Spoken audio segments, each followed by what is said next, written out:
Hey there guys, Melodic Symphony here again. This is going to be the series on the bariatric journey. There will always be kind of something different in the background. For now, I'm kind of just doing the Final Fantasy background. But this is directly after my previous video of me coming back into the streaming and recording world. So I'm going to use the same one for now, just to make life a little bit easier. The bariatric sleeve journey is a long one, and it's a permanent one, as you would expect. It's a surgery. It is a very changing surgery. But we're not going to start there. We're going to start to before the surgery. Now, in the middle of 2023, I started my journey. And the journey starts off with talking to your doctor, as you would expect. So I talked to my doctor. We kind of figured out perhaps the bariatric surgery process would be the best for me. And eventually I agreed. So he wrote me a recommendation for a place down here, and I went to go see them. However, there was a problem. Insurance. With the bariatric surgery, anyone you get, the bypass, duodenal switch, sleeve, mini bypass, whatever you get, insurance will challenge you. Now, my insurance was thankfully a little bit easier to deal with. Not at first. First, my insurance had to acknowledge that my primary care provider was actually my primary care provider. They had assigned me one that was completely different from what the individual I'd gone to for the past 3 years. So for about 2 or 3 weeks, I spent fighting them on trying to get my actual doctor I go to as my primary, because my insurance won't even accept things if it's not in network. So once that was done, then I could use that recommendation to go to the bariatric surgeon. The problem was this. During that, my insurance didn't accept that particular doctor or that particular location. And I kind of kept looking around and looking around. My insurance was very picky on this, and your insurance may be too. My insurance didn't want any of the hospitals that were like directly around me, except for one. But the problem with that one is that when I went to go talk to that surgeon, he said it was 6 months until he could even start the process. Like, he was so far backed up, he was literally 6 months away from even beginning it. And I didn't have that time. I knew that this was going to be an important surgery to get as soon as possible. I kept looking around. A couple months passed of looking around, kind of arguing with insurance, trying to figure things out. And I had to pause for a while because there were no solutions. But then I upgraded my insurance to a slightly different plan, and then I found there was one place far up north, about 2 hours away, that did accept it. And it was a center that was particularly well versed in bariatric surgery, a medical center for bariatric needs. So I went there and I started the discussions.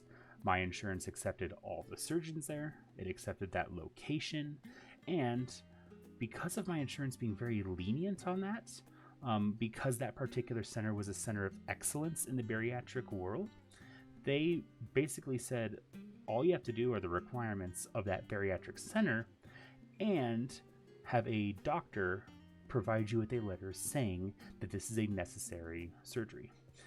So I go talk to my primary care provider again. He gives me that letter. I give it to my insurance, and they okay for me to go discuss with the bariatric surgeon about the surgery. This is 3 or 4 months after the initial talk with my doctor by this point. Insurance was very difficult to deal with. So then the 5th month starts to roll around. I talked to the doctor. We had decided the sleeve was going to be the best choice. Then I started my process. I only needed one discussion with a nutritionist, and I only needed one discussion with a psychiatric individual. I didn't need to do 6 months of weight tracking because my insurance didn't require that, but other insurances will. For example, I know of an individual who their insurance requires, I believe it's 3 psychiatric evaluations, a consistent nutritionist eval, I think it's like once a week for a couple months. And I know they also have to do a 6-month weight tracker, which thankfully they already had when they started the process, I believe 4 months worth. But that means they had to do an additional 2 months of weight tracking to prove that they are okay to get into the surgery. I didn't really have to do any of that, which was a very thankful thing. So once the process actually began, it was easy. I just had to get all the meetings done out of the way, and then there we go. November's rolling around at this point. November rolls around, and after all the insurance nightmares, I had a plan. We just had to go with the plan, and then the surgery was around the corner. So by mid-November, I have all of my appointments done. But there's a problem. I run into a lot of complications. Medical complications. Things that aren't even related to the bariatric surgery. So the surgery we had planned for late December, because we had scheduled it, eventually had to be delayed. These were a lot of medical complications. And this will not be part of your journey. But I feel like it's at least worth mentioning in my journey because it kind of explains why things took an additional amount of time. So from about the end of November until the beginning of March, I ran into a ton of complications, varying from things such as blood pressure issues, edema. I ran into many infections. The edema had caused wounds on my body that, once open, can't partake in the surgery.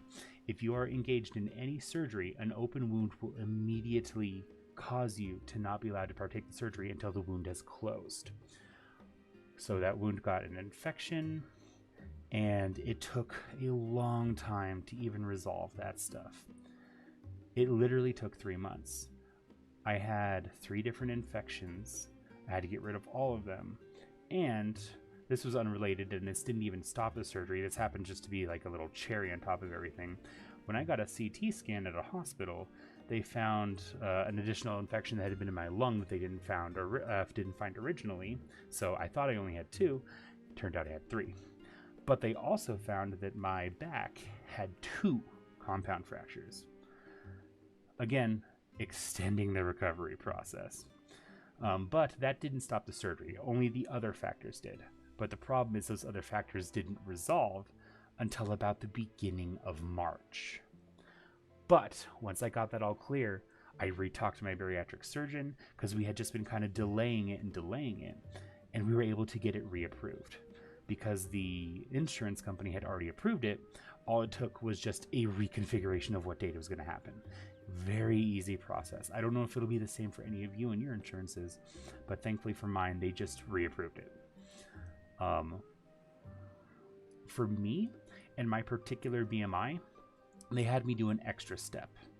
Because my BMI was so high, the week before surgery, they had me do a preparation.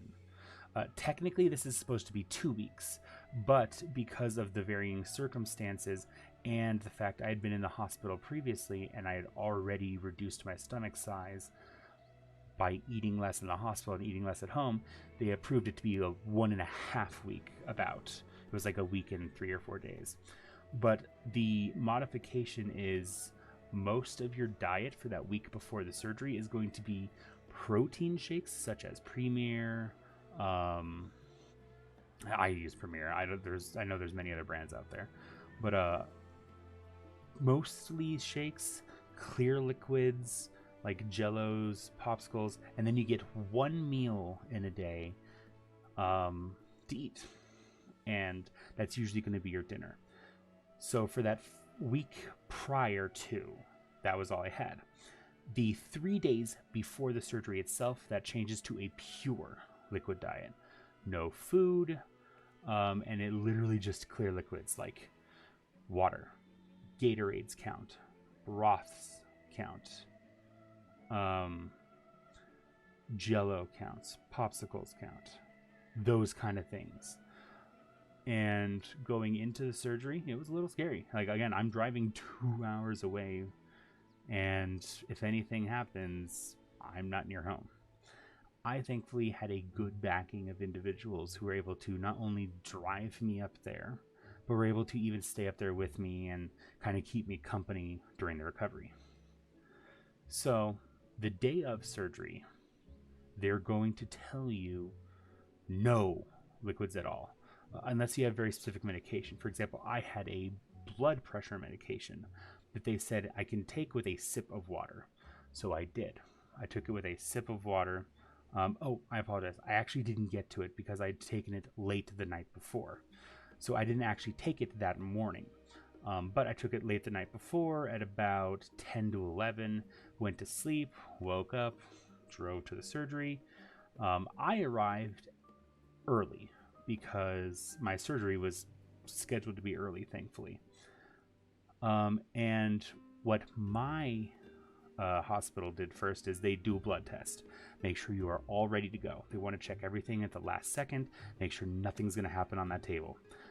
These surgeons are very professional and they want to make sure you are safe. So, got the blood test, was all ready, and then they bring me up to the prep room. The night before, I had to use what is essentially a cleansing shampoo, and they told me to do it from the shoulders down to the waistline, and you keep it on yourself for about 5 minutes, and then you're allowed to wash it off. But it's basically supposed to clean off all the bacteria and make you ready for surgery.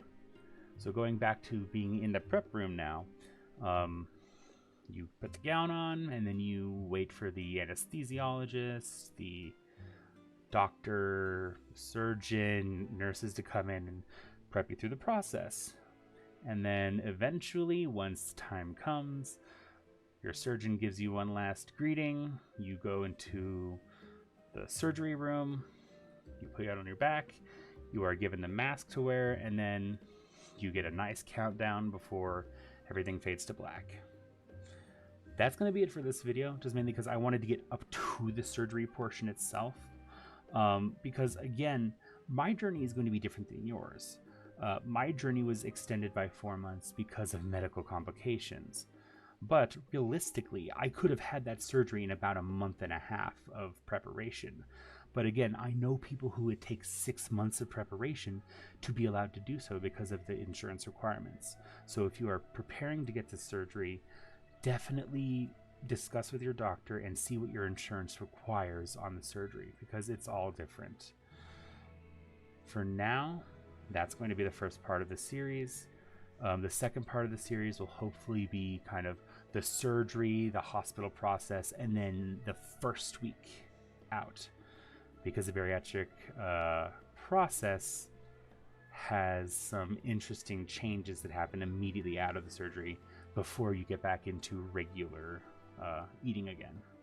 So thanks for bearing with me, and I hope you guys have a wonderful day or evening, night, whatever time it is for you right now while you're watching this video. Bye bye.